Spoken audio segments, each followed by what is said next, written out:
Hi. അപ്പൊ ഇന്നത്തെ പരിപാടി എന്താന്ന് വെച്ചാൽ കുറെ നാളായിട്ട് നമ്മൾ ആദ്യം ഒരു പ്രാവശ്യം ഇടിയിറച്ചി ഉണ്ടാക്കി നോക്കിയുള്ളൂ കേട്ടോ, ചിക്കൻ ബ്രസ്റ്റ് വെച്ചിട്ട്.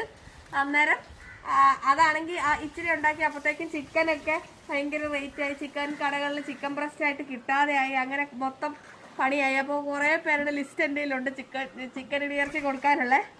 അപ്പം നമുക്ക് അങ്ങനെ ഫൈനലി ഒരു 60 കിലോ ചിക്കൻ കിട്ടിയിട്ടുണ്ട് കേട്ടോ. അപ്പോൾ ഇതുപോലത്തെ ചിക്കൻ ബ്രസ്റ്റ് വെച്ചിട്ടാണ് നമ്മൾ ചിക്കൻ ഇടിയിറച്ചി ഉണ്ടാക്കുക. ഇതുണ്ടോ, ഇങ്ങനത്തെ ചിക്കൻ ബ്രസ്റ്റ് മാത്രം കേട്ടോ. ഒരു തുള്ളി പോലും എല്ലാം ഉണ്ടാകാൻ പറ്റൂല ഇടിയിറച്ചി ഉണ്ടാക്കുമ്പം. കണ്ടോ, ഇതുണ്ടോ, ഇങ്ങനെയാണ് നമ്മൾ ചിക്കൻ ഇടിയിറച്ചിക്കുള്ള ചിക്കൻ ബ്രസ്റ്റ് കൊണ്ടുവരുന്നത്. അപ്പം ഇത് കിട്ടിയപ്പോൾ എനിക്ക് ഭയങ്കര സന്തോഷമായി. മറ്റേ നമുക്ക് ചിക്കൻ അച്ചാർ ഉണ്ടാക്കാൻ ഉള്ള ചിക്കനകത്ത് കുറച്ച് എല്ലാം ഉണ്ടാവുമല്ലോ.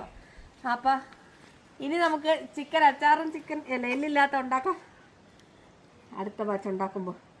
അപ്പം ഇനി ഞാൻ പോയിട്ട് ഇത് പ്രോസസ്സ് ചെയ്ത് ഈ ചിക്കൻ ഉണക്കി നല്ല സെറ്റ് ചെയ്ത് ഇടിയിറച്ചി ആക്കിയിട്ട് നിങ്ങളെ കാണിക്കാട്ടോ. അതിപ്പോൾ ഞാൻ വെച്ചപ്പോൾ അങ്ങനെ കാണിച്ചു എന്നല്ലേ.